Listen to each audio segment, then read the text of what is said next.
Picture this. Two men are accused of spying on members of parliament for China. The men are discovered, an investigation is launched. This could not be more serious. It is a matter of national security for our parliament to be protected. But then mysteriously, the case has collapsed. Labour said it was nothing to do with them, but it is. The head of the Crown Prosecution Service spent months trying to get the evidence from the government needed to prosecute the alleged spies. They never received it. We need to know why and who's taking responsibility for the collapse of a major trial on national security, because the British public deserve the truth. So there are two possibilities here. One is that Keir Starmer and ministers didn't know what was going on in their own government, which is incompetence. Alternatively, they did know what was going on, but they are covering it up. Either way, two men accused of spying for China have walked away scot-free. The question is, what has the government got to hide? The Prime Minister is trying to argue that these men can't be prosecuted because China wasn't designated as a threat at the time. But that's not how the law works.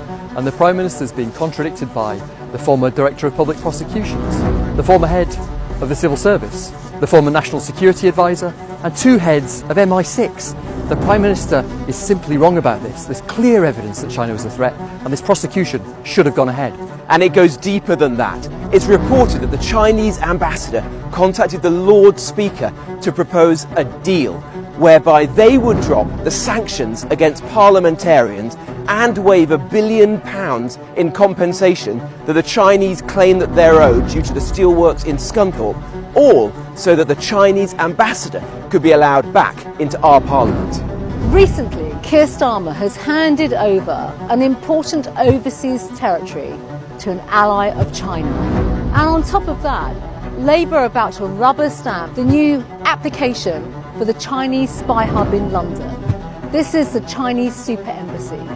Time and time again, Labour kowtow to China, and they continue to compromise our national security because Keir Starmer is too weak to stand up to that regime in Beijing. This government is so weak, changing their story again and again. This scandal isn't just about those men accused of spying. It's about the Prime Minister's judgment and what looks more and more like a cover-up. This case collapsing could lead to increased spying and put our national security at greater risk. Did Labour prioritise closer economic ties with China over national security? If so, then they should have the guts to tell us. Britain needs a government with a backbone, with a strong team and a clear plan. A government that will stand up for our country. The only party who will do that is the Conservatives.